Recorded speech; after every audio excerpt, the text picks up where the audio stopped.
Hi, everyone. Welcome to our webinar, Floating Sargassum in the Caribbean. We're joined today with Paola Diaz. She is a Honduran biologist currently doing her master's degrees in Costa Rica, where she's studying the spatial variability of stable isotopes of algae and parrotfish as a tool for identifying foraging habitats. She is also co-leading a research investigation at Centro de Investigaciones en Ciencias del Mar y Limnología at the University of Costa Rica, where she's studying the situation of floating sargassum in the Caribbean coast of Central America. And today she's going to talk about sargassum, as you guys might have seen in the news, or if you live in sargassum near the island, right? So in this webinar, you're going to learn what sargassum is and the impact it has. So hi, Paola. Hi, hello everyone.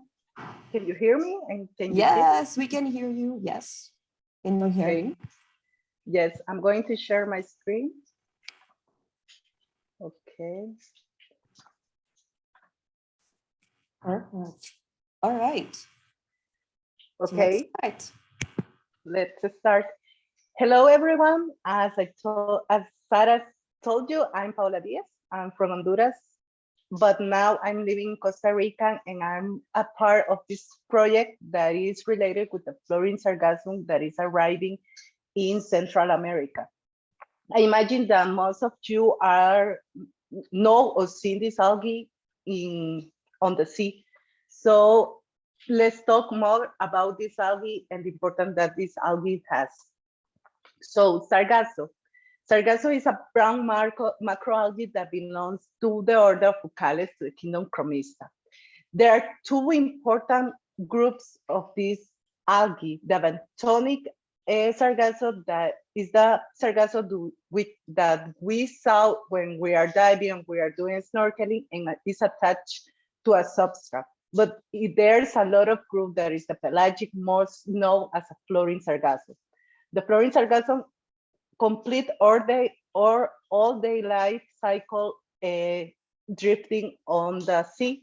They never attach to a substrate, but both of them provide habitat, feeding, and refuge to many different species. So they convert to a very important ecosystem. It is also an efficient carbon sink because they absorb a lot of CO2, and they are recognized by the A-resistance. I don't know if you remember when you saw sargassum that you can see the small balls that looks like grapes. These are gas-filled bladders that help the sargasso to float. So this helps the sargasso to move along the sea, and also to the benthonic species help when the algae dies. They feel these aerocytes and they can go to the surface. So what I'm talking about, the floating sargassum. The floating sargassum is a very, very interesting group. And also this group of algae form an important worldwide ecosystem known as Sargasso Sea. Sargasso Sea was first recognized by Portuguese fishermen, but Cristobal Colon was the first person to describe this sargasso. They thought that maybe sargasso for the wind or for some currents, the attached sargasso goes to the surface and comes to this area. But they, with the time and more research, they know that this was a very different type of sargassum that float. They always float on the surface. The Sargasso Sea is not only important ecosystem in the biological way, it's also very important in the economic way, because this is a place for a very important fishing point. So this area is very economic, a very economic important area. They also not only extract animals, they also extract the sargasso, because sargasso is used as a fertilizer and to feed animals. So there are some movements that start some initiatives to protect this area, because is really important. The refuges that this area gets are very important. There are some species that complete the life cycle. There are species that also endemic for this area. So Sargasso Sea are very, very important. But what is happening with the sargassum, that sargassum from the Sargasso Sea arriving to the coast? Well, the algae has three important sources to fructificate: the quantity of CO2, high temperatures, and nutrients.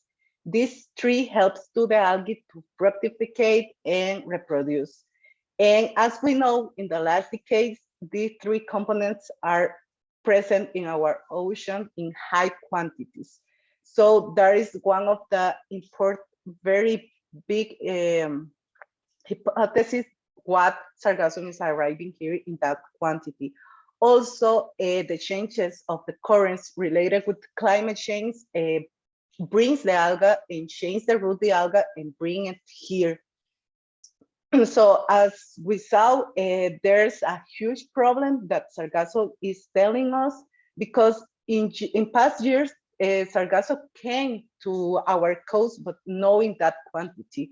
Also, Sargasso brings a lot of nutrients, gives a lot of refuges for a lot of organisms. And when they come to the beaches, they help to avoid erosion of the beaches. The problem now is the quantity. So this is what is happening. The Sargasso Sea, as you see, is here in the North Atlantic. But now there are another important point here that is called the small Sargasso, that is more on the south. And also the nutrients that comes from the deposited by the river, the Amazon River, gave the nutrients that help Sargasso to fructificate.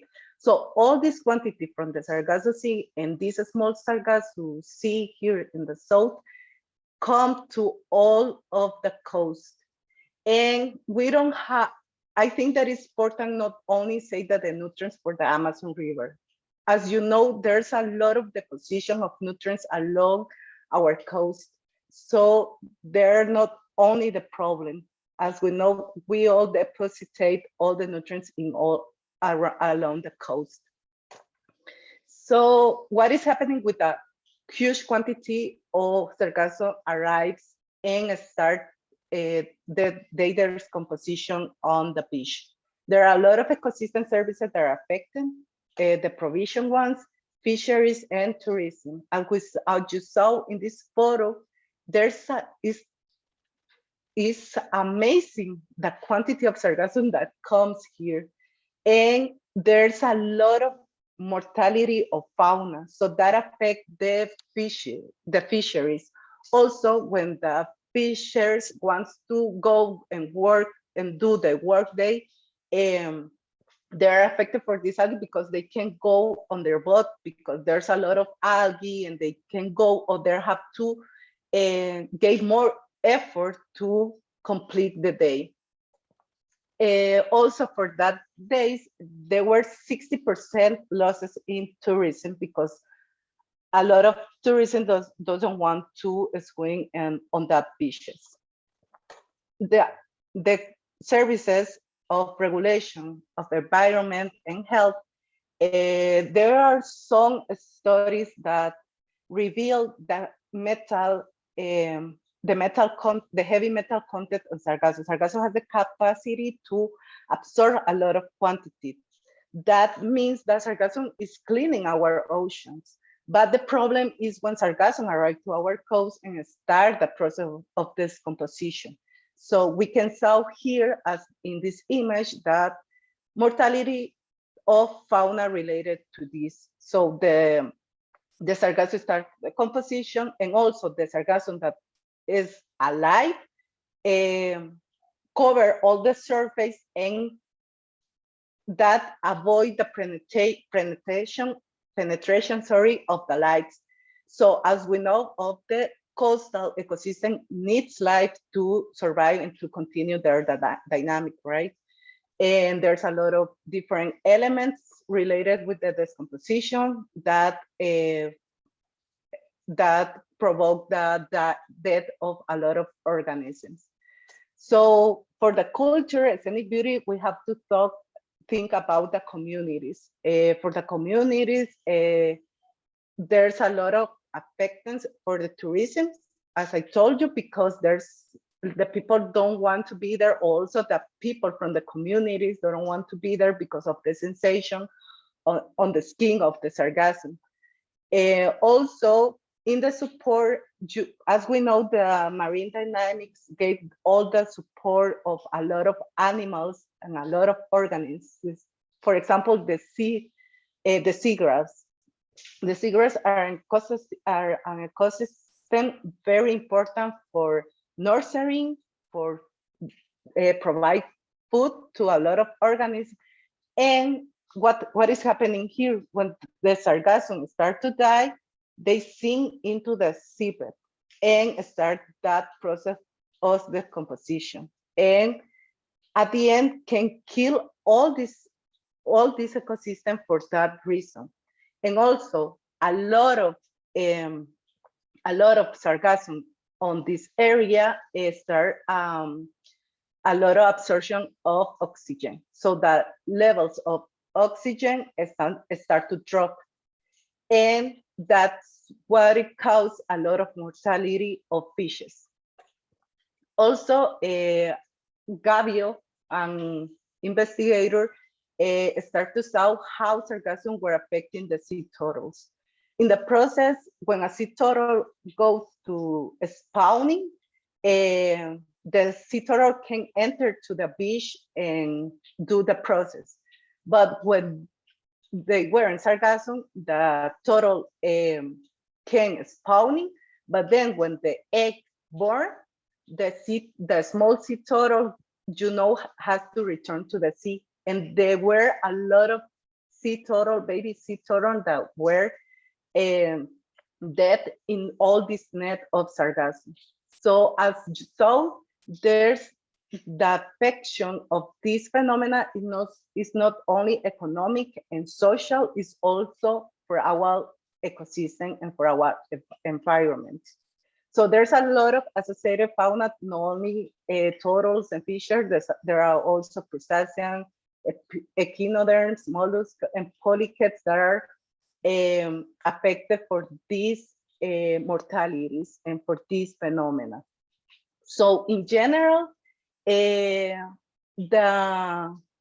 this phenomena start in 2011 in Mexico and in some Caribbean islands. And since that day, there's a lot of research related to that because no one knows about this. That was really new, as I told you. Some years sargassum came, but it wasn't a problem. But in this quantity, it start to affect a lot of sectors as fishermen, tourism, community, and also the government start to worry about because the economic part was affected. As you know, most of the coastal communities on the Caribbean depends of tourism. So there's an outlook bulletin that can not predict, but can show us the sargassum that is coming. So we can calculate when sargassum is going to reach the coast. But the problem with this is in a big scale. And some places are sargassum, but this map for the resolution, we can see it. So that problem happened in Florida. And that's why I'm a student, a PhD student, start a project with citizen science and develop a project in this application that is called EpiCollect 5. So in this application, all the people, all the collaborators can upload photos and information of the sites where sargassum were arriving. And in that way, we can connect the information for the outlook bulletin that is developed by the NOAA and the information from this application.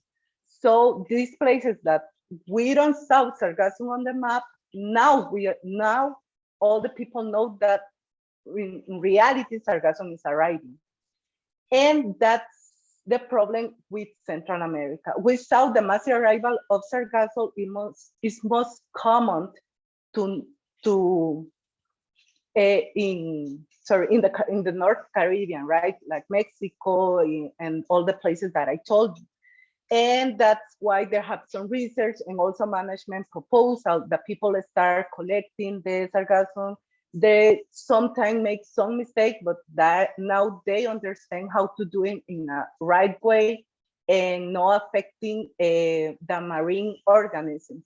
But what is happening in Central America? In Central America, it's a relative a new event because we start receiving information of this event since 2019. And also for this year, as you know, I think most of you are live in Roatán, I don't know, but I imagine that you are very related with this phenomenon now. But we don't see that images on the Outlook bulletin. So that's why we start doing a initiative to start collecting and documenting the information of Sargassum that is arriving here. We are starting to documenting this, and we have information from Costa Rica, from Honduras, and Nicaragua. And we also start contacting people from Belize. From Belize, we know that there's some initiatives of management. Guatemala, we don't know, we don't have information. For Panama, we have contacts, but the people are telling us that Sargassum is not arriving. And Nicaragua, we don't have too many contacts. So this is the map until the date. And as you saw, there's a lot of points in Honduras. We have information since La Mosquitia. From La Mosquitia, we have an event from 2014. We also have in Puerto Cortes, Vela, and in all the islands that has been more affected for this event. As a part of the laboratory of ecology, we have some objectives for this project, and some are more academic. So we are in charge of the ecological and taxonomic research. We are collecting Sargasso. We are doing monitoring on the beaches, obtaining information of the coverage of the Sargassum, and also the level of Sargassum that is arriving. We are creating links with coastal communities and the government. And also, by the date, we are part of the Commission of Sargasso, and there's a different sectors that work with that. Some people are documenting. Us as Universidad de Costa Rica are doing more the biological research. Also, there's a student that he's making his thesis related with the heavy metal content. In that way, we can start getting some recommendation how to use Sargassum, because Sargassum, as I told you, are very efficient for fertilizer and also for feeding animals. And as a primary project, we are documenting the arrival of Sargassum in all Central America. So until now, we are still doing the analysis. We identified 3 morphotypes that are the most common morphotypes of Sargassum that are arriving to the coast.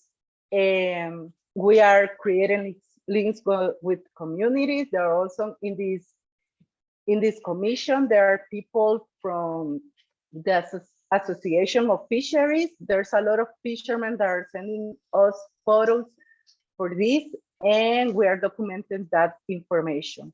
Also for Honduras, it's a good news that there start organization, and they are working on create this group, these different groups to start giving proposals for the management of this phenomena. So these are some photos that we are receiving from our collaborators. These are from Roatán, Honduras. This one are from 2021. And it's very interesting because in 2021 in Costa Rica, we didn't have Sargassum. But for Roatán, I received a lot of pictures, not in the quantity of this year, but I received some places that photos from some places that there were a lot of Sargassum. So something that is very important to incorporate is start to making this oceanographic analysis to understand what is happening, why Sargassum is arriving now, and why in the past year didn't arrive. These are from Guanaja, Utila. In this day, Utila has a lot of quantity. Also, this is a small quantity related with the photos that I received yesterday. Corn Island in Nicaragua, Costa Rica, and well, for looking forward, we are doing that metal analysis. We are identification of morphotypes. We already identified the morphotype from Costa Rica, so we are asking or encourage the collaborators to send us photo to the different materials that they collect, and in that way we can identify which morphotypes are arriving. Also, we are with that information, we can gain more valuable information how to use this Sargassum. We are organizing workshops for the use of EpiCollect 5 and for monitoring the arrival of Sargassum. We are organizing this kind of events, informative webinars, and also we are starting to organize a webinar with the fishermen and the other sectors that are affected for this event. And we are writing a publication to documenting in an official way the arrival of Sargassum in Central America. So the important aspect to consider, if you can help us to contact more collaborating people for all this country, include all the sectors, NGOs, tourism that people from restaurants, dive shops, and other organizations can help us to documenting these events. We are encouraging people to use the application, or if they don't want to use the application, they can send us photo with the data. We are also encouraging NGOs and other organizations to include Sargassum monitoring in the research programs, because for treat this problem, we really need to know where Sargassum is arriving and when Sargassum is arriving, because in that way, we can start applying more realistic protocols. You can share your experience with Sargassum. We can tell us that information. And also we encourage students to generate further research, because as I told you, this is not only a social problem, this is also ecological problem. So we have to know what is happening in Central America. We saw information of mortality of fauna in other countries, but we don't know what is happening right now here in our countries. And also we have to include this for all Central America, because cooperation and union between Central America is very important to manage this event. Sargassum is not only arriving to Honduras or Costa Rica, it's also arriving to the other countries. So we have to work together to do this. So this is my presentation. I don't know if you have questions until now, or if you want to share experience related with this topic. Thank you so much, Paola. That was very interesting. We learned a lot about Sargassum. And like I said at the beginning of the webinar, we have received a lot of Sargassum this year.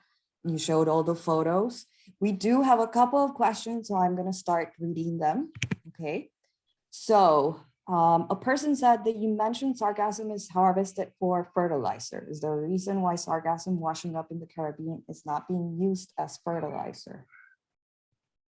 You mentioned in the Sargassum Sea, there are some fishery boats that extract sargassum only for the proper. So for a fertilizer and to feed animals.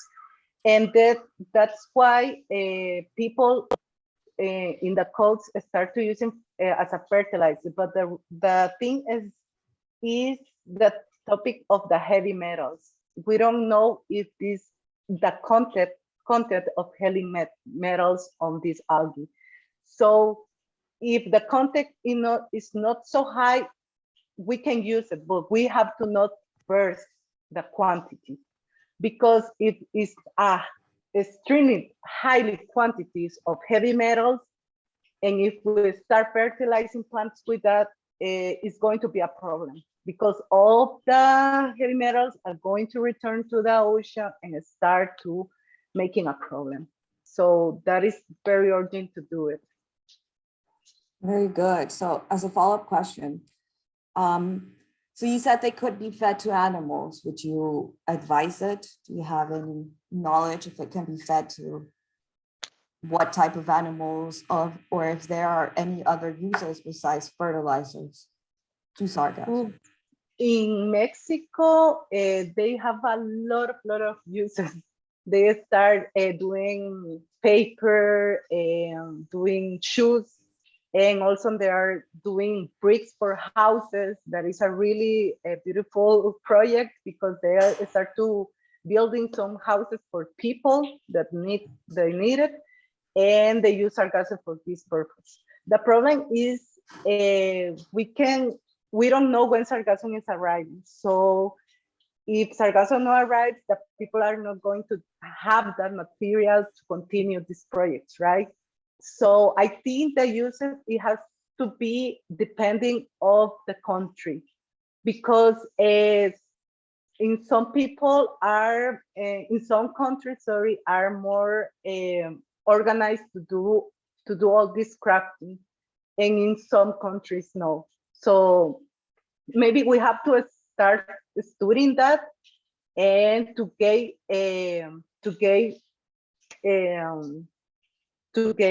sorry, I forgot the word, to give ideas how to use it depending the need of the communities on the coast. Awesome. Okay, we have a lot of questions. So the other Okay, perfect.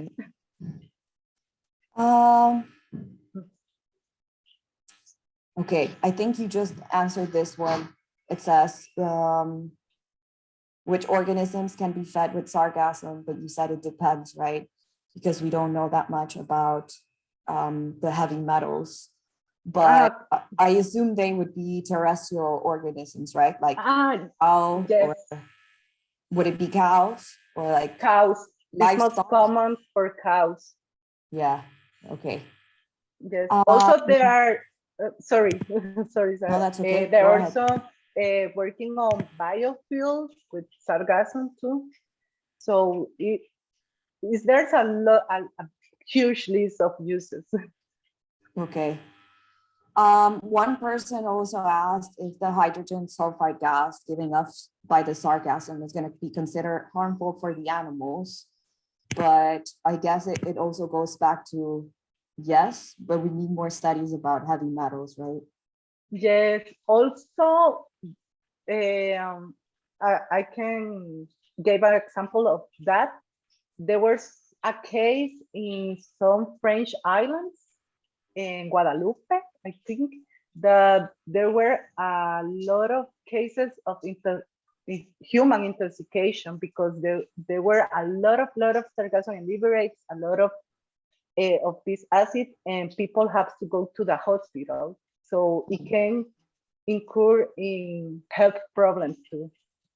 Oh, wow, that's serious. Yes. All right. Okay, let's go to the other one. Would you please review the name of the app? I think you had it in one of your slides. If Yes, you go back to the slide so people can write it down and just maybe I'm, download it. Because I know I'm how going important it is. to take this moment, and There you here, this go. is the app. Perfect. So you can scan the code and you can download in your phone. Awesome. Also, if you need more information, how to use the app, or in general information, you can write us. This is the email of the lab, and this is my personal email too. So you can write us, and we can send us the protocols.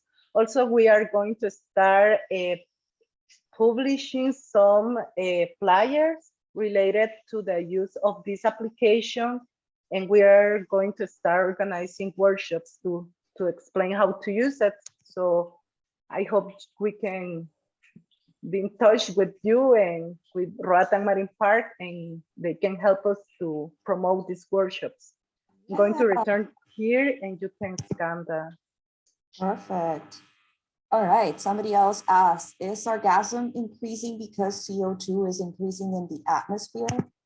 So It's one of the hypotheses because sargassum absorbs a lot of CO2. For that reason, it's a really important ecosystem, the Sargassum Sea, because help to maintain that equilibrium, and that's maybe why there's more quantity of sargassum, plus the nutrients and the changes of the currents.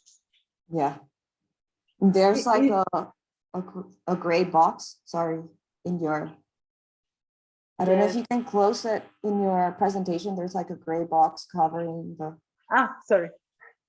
that's okay. All right. Yes. Somebody else asked, do you think sargassum can be used for wastewater treatment and management? I heard about some algae that has been used for that, but I think it's the same. We have to know more about the content of this algae, but if there's no heavy metals, I think yes. Okay, perfect. Okay, somebody else asked, is there an impact on open ocean navigation from floating sargassum patches? Can you repeat it, please? Is there an impact on open ocean navigation from floating sargassum patches? When the sargassum is alive, is not a problem in the open sea because gives a lot of refuge to animals. So I heard people that one of the best experience are diving in the sargassum beds, but when it's near to the coastal ecosystem, it's a problem because for that reason that I told you, that inhibit the entrance of light. So in that way, just can affect. All right. Somebody else asked, are you studying Belize in this? Like, are you including Belize in your studies? He said We are trying to contact people from Belize. Yes. So if the person that asked gave us information, that would be perfect. They can write us. Okay. And then somebody else asked, could you describe the sargassum wreck events in Central America that were featured on one of the slides, please?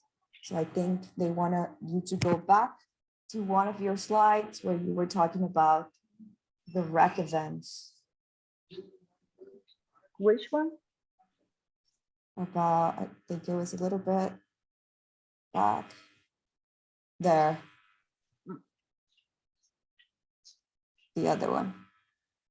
This one. No, the one where you have the okay. map. That's this one, the wreck events. Okay. Yes. Like, I don't know if they, like, if you could explain. Okay, these are the events. Yes. I think this is the representation of how citizen science works efficiently because of the data comes for that for that collaborators.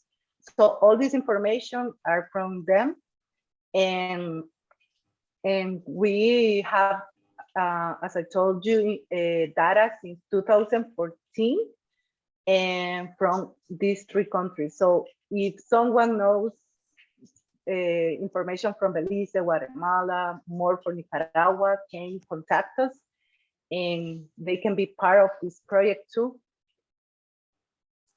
Awesome. I have someone from Mexico, Enrique Salgado, says that thank you for your presentation. Sometime I would like to share with you my experience. I am working with Sargassum from Mexican Caribbean for the generation of biofuels such as methane. So I think maybe put your email so that he can write it down and you guys can connect. Yes, perfect. Yes. We are also creating with the list of collaborators. We have a group of in email. So we are sending information about webinars, workshops, and also that space can be used to exchange experience related to this topic. So feel free to write us and to join us, and you can be sorry, you can be, I'm sorry for my English because it's really bad, but I'm trying. I hope you understand most of my presentation. So so we in this email you can receive all the information related with Sargassum, and also about all these projects that we are organizing. Awesome. All right. And then one of our last questions, what is meant by the REC event? So when you were talking about the map, what do you mean by REC event?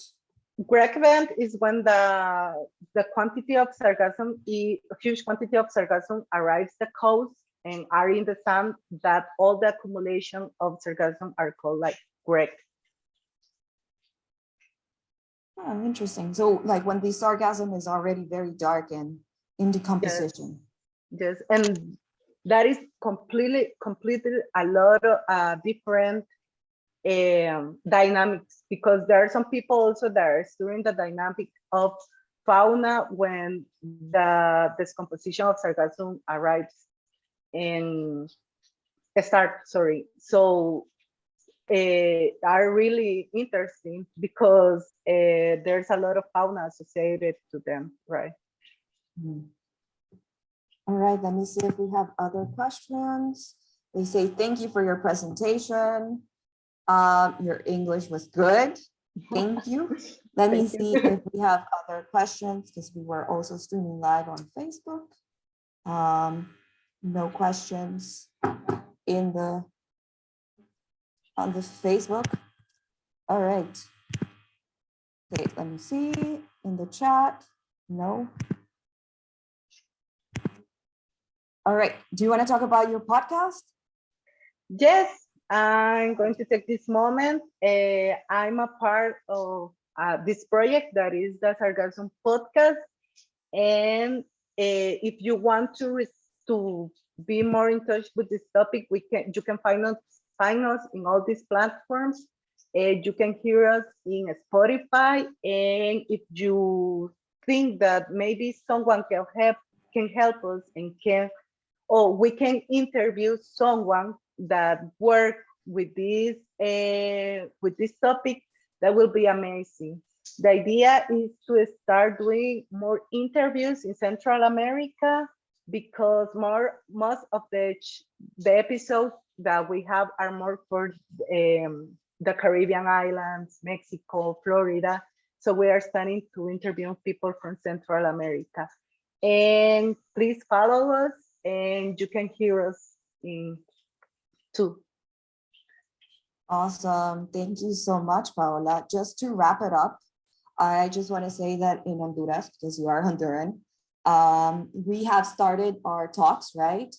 The co-managers of the marine park, like from the 3 islands, just so that people can know, So we're still in the first phases, right, of how we're going to manage sarcasm, what were the plans that we need, right? So what advice do you give Honduras on how to deal with sarcasm? Because of all your experience in Costa Rica, what do you think Honduras should do? I think the first step is to organize these different groups because this topic is new and needs a lot of research and is affected different sectors. So one person or one group of persons can't work for all these problems. There has to be different groups that are going to be in charge of different topics. For example, here in Costa Rica, we are organizing that. For example, the university are more in charge of the ecological research. There are people that are organizing the collecting of sargassum, the cleaning of the beaches. And also, if this problem happened in other countries since 2011, it's not grown to copy their information. We can start contacting people from them because they have a lot of experience of this, and they can give us a recommendation how to deal with this problem. But yes, definitely, I think the first step is to organize the work groups. Awesome. Yeah, we have a lot of work to do with sarcasm, Yes. SETLD, so many things that's been going on. So we don't have any more questions, and I think we're just gonna wrap it up. Thank you, Paola. This was very interesting. Gave us a lot to think about and a lot of information. So I think a lot of us now, we understand what sarcasm is and all its impacts, and we're I going hope. to start sending photos through the app.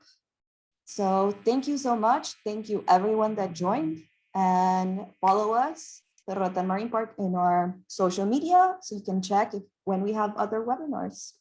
Bye everyone. Thank you all. Bye. Bye.